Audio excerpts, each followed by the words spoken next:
The North Atlantic, October 14th, 1940. The convoy is 17 ships spread across 4 miles of grey, heaving ocean, and the men on watch have not slept in 36 hours. The escorts are too few. They are always too few. Somewhere beneath the surface, or perhaps still on it, a wolf pack is assembling.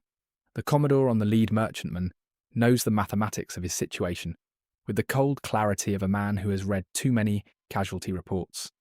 At the current rate of loss, Britain will exhaust its Atlantic supply lines before the following spring. Then, off the port bow of the nearest corvette, something changes. A petty officer on the bridge reaches for a lever. What happens next takes less than 30 seconds. From the stern of the escort, and then from 2 others in rapid succession, dense columns of black smoke begin billowing across the water. Not the pale wisps of a coal-fired boiler struggling at speed. Something different entirely. Something deliberate. Within a minute, an impenetrable wall of darkness, 60 feet high and stretching for half a mile, has swallowed the convoy's rear. The horizon simply ceases to exist. From the deck of any surfaced U-boat attempting a visual approach, the targets have vanished as completely as if the ocean itself had closed over them. This is the fog of war made literal. This is the Admiralty's answer to a crisis that was, by the autumn of 1940, threatening to strangle Britain into submission. And the device responsible for this remarkable transformation of conditions, this weaponized darkness poured from steel drums by ordinary sailors on ordinary ships, would, over the course of the following 5 years, become one of the most quietly effective defensive technologies of the entire war at sea. It was called the Holman projector by some. Others simply called it the smokescreen apparatus. But the technology at its heart, the chemical smoke generator, perfected and mass-produced under the auspices of the Ministry of Supply working alongside Porton Down's chemical defence establishment and a network of industrial manufacturers from Merseyside to the Clyde, deserves a far wider understanding than it has ever received.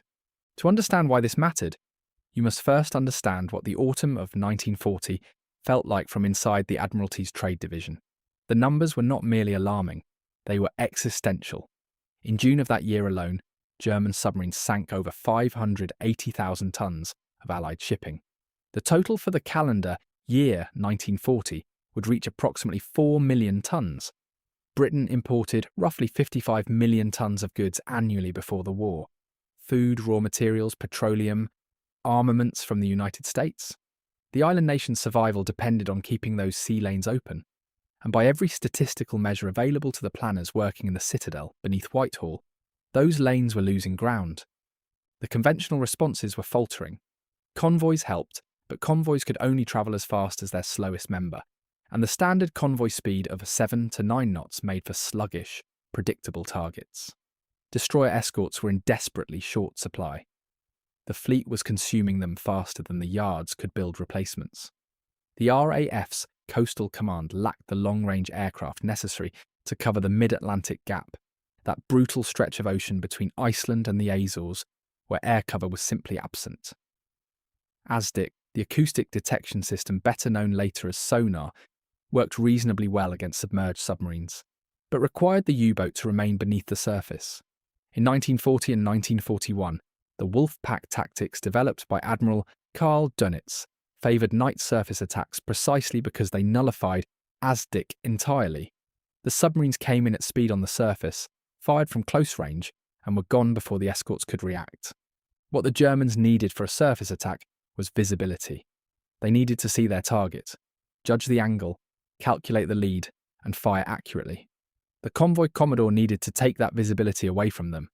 Every second a surfaced U-boat could not see its target was a second in which it could not fire, could not manoeuvre into firing position, and might be forced to dive, where ASDIC could find it, where it became slow and manageable and vulnerable. Smoke, properly employed, could turn a clear night into a navigational nightmare for a submarine commander with his head out of the conning tower. The problem was generating enough of it, quickly enough from platforms as modest as an armed trawler or a converted merchant vessel with no spare crew and no specialist training. That problem was solved, in large part, in a series of buildings at Porton Down in Wiltshire and in the chemical manufacturing facilities of companies including McFarland Smith and the associated industrial contractors working under wartime production agreements with the Ministry of Supply. The chemical at the heart of the most effective British smoke generators was a compound that, under the appropriate conditions, reacted with atmospheric moisture to produce enormous quantities of dense white or grey smoke. Almost instantaneously, the most widely used formulations employed titanium tetrachloride, known in service slang as FM, for fuming mixture, or hexachloroethane and zinc oxide mixtures that burn to produce the characteristic thick grey-white obscuration.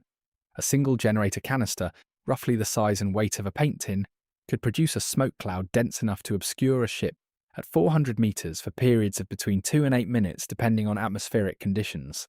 The delivery systems varied considerably. The simplest were static float generators. Steel canisters, typically weighing between 4 and 12 kilograms, that were thrown overboard or dropped from the stern of a ship, floated on the surface and began generating smoke within seconds of activation. The design was almost elegant in its simplicity.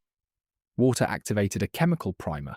The primer ignited the smoke compound, and the canister sat on the water, producing its cloud while the ship moved forward, laying a continuous curtain across the convoy's wake. No electrical connection required. No trained operator beyond a seaman who could lift and throw. No mechanical complexity that could fail at the critical moment. More sophisticated versions incorporated compressed gas propellants that allowed smoke to be projected upward rather than simply released at surface level, creating screens that could obscure ships not just horizontally, but against aerial observation as well. The projector versions, mounted on deck fittings and capable of firing canisters at angles and distances that a man on the stern could not achieve, became standard fitting on the larger escort vessels from 1941 onwards. Records from the Admiralty's Director of Anti-Submarine Warfare suggest that by 1943, a significant proportion of the vessels in the Western Approaches Command carried some form of smoke generation apparatus, though precise figures remain difficult to confirm given wartime classification practices. Production numbers across the various contractors are estimated in the hundreds of thousands of individual canisters per year by 1942, though official records declassified at Kew suggest actual output may have been considerably higher. The simplicity of the system created a specific and important logistical advantage. Unlike radar, which required trained operators and regular calibration. Unlike ASDIC, which demanded experienced ratings who understood its limitations, the smoke float could be employed by any able seaman on any vessel in the convoy, not just the escorts, but the merchantmen themselves. A tanker could defend itself. A grain ship could lay its own screen. The technology democratized the defensive capability of the convoy in a way that no other single system managed until the introduction of the Foxer noisemaker in 1943. If you are finding this interesting, a quick subscribe helps more than you know. The operational deployment of convoy smokescreens was most thoroughly documented in the records of the Battle of the Atlantic's middle period, roughly 1941 to 1943, when the Wolfpack threat was at its most acute, and the Allies had not yet achieved the combination of technology and numerical superiority that would, by mid-1943, begin reversing the losses. In these records, scattered across the action reports filed with the Admiralty, and now largely available at the National Archives at Kew, a pattern emerges that statisticians of the post-war period found quietly remarkable. Convoys that employed smokescreens during night surface attacks suffered measurably lower loss rates than those that did not, even when the escorting forces were of comparable strength. The analysis conducted by the Admiralty's Operational Research Section under Professor Patrick Blackett, the physicist who brought rigorous mathematical analysis to bear on convoy problems with results that transformed Allied strategy, suggested that smoke deployment reduced hit probability on targeted vessels by between 30 and 45% in the conditions most common to North Atlantic night attacks. The critical variable was timing. Screens laid too late after a torpedo had already been fired offered no protection. Screens laid the moment a surfaced contact was reported, before the U-boat had achieved a firing solution, were consistently effective. The Germans were aware of the problem this posed. Interrogation records of captured U-boat officers, declassified in the 1970s, reveal consistent frustration with the smoke tactics employed by the more experienced convoy commodores. Several accounts describe attacking submarines breaking off approaches entirely when screens were laid, choosing to seek a gap or wait for the smoke to clear, rather than risk approaching blind into a defended convoy. In at least 9 documented cases across the Atlantic and Arctic convoy routes, the precise number depends on how one classifies a confirmed abort against a probable. U-boats that broke off smoke-obscured attacks were subsequently located by escorts alerted to their position by the sounds of their engines or the phosphorescent wake they left in the water. 9 submarines all told, in cases where the documentation is considered reliable by naval historians. 9 crews who did not return to the concrete pens at Lorient or Brest or Saint-Nazaire. 9 boats that vanished into the Atlantic, having broken off attacks on convoys they could no longer see through the artificial darkness trailing from British sterns. The German Navy explored its own smoke generation capabilities, and the assessment, when one examines the evidence with some care, reveals an instructive contrast. The Kriegsmarine employed smoke generation for surface ship operations. The famous Channel dash of February 1942, in which Scharnhorst, Gneisenau, and Prince Eugen raced through the English Channel in broad daylight, relied heavily on smoke to confuse British aircraft and surface units. German destroyers and torpedo boats used smoke extensively in short-range tactical engagements in the North Sea and Baltic. But the systematic application of smoke as a defensive tool by individual merchant vessels was simply not a feature of German naval thinking. The reason was doctrinal as much as technical. The Kriegsmarine's surface force was an offensive instrument. Its submarines operated, by design, in relative isolation from convoy defence thinking. There was no German equivalent to the convoy Commodore system, no doctrine for the armed merchantman, no culture of giving defensive tools to cargo ships and expecting their crews to use them intelligently. The contrast reveals something important about British naval philosophy in the Second World War. A recognition, born partly of desperation and partly of genuine intellectual innovation, that defence at sea required every ship to be a participant, not just a passenger waiting for rescue.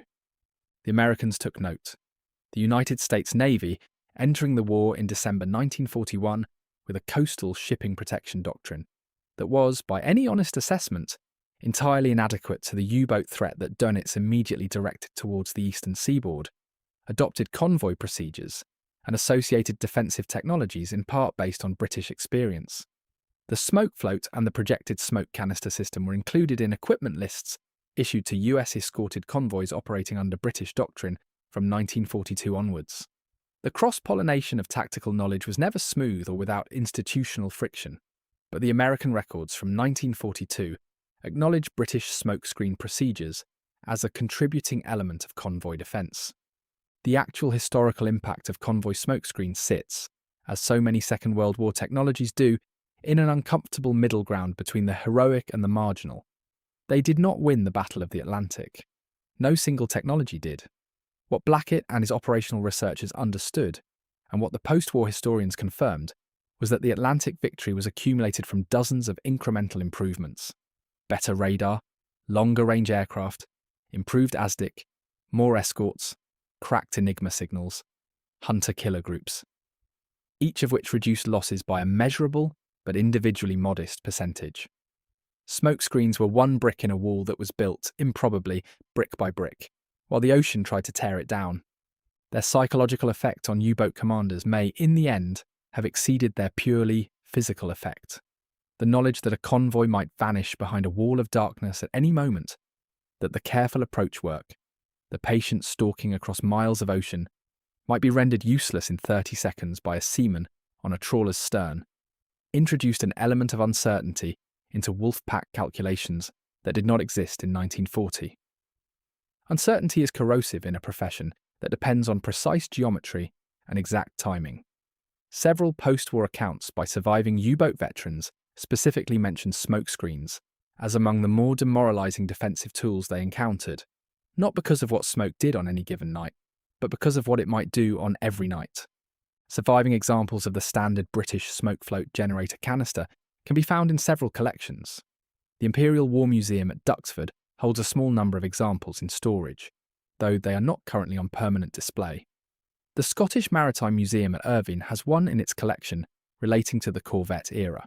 The National Museum of the Royal Navy at Portsmouth includes reference to smoke generation equipment in its convoy exhibitions, though the physical devices themselves have, perhaps, understandably, not been prioritised for display, in the same way that Spitfires and 4-inch guns have been. Return, then, to that convoy on the 14th of October, 1940. The smoke is rising. The U-boat commander, perhaps it is Günther Prien, perhaps Joachim Schepke, the Wolfpack aces who are hunting in these waters in that season, sees his target dissolving into blackness. The angle he spent 20 minutes calculating is already invalid. The geometry of murder requires visibility, and visibility has been taken from him by a device that cost the British taxpayer less than a lorry tyre, and was operated by a seaman who had been at sea for perhaps 3 months. This is what the Battle of the Atlantic actually looked like, at the level of the individual ship, the individual crew, the individual moment of decision. Not great fleet engagements with broadsides thundering across clear water. Not the clean victories of the subsequent mythology. It looked like a petty officer reaching for a lever in the dark.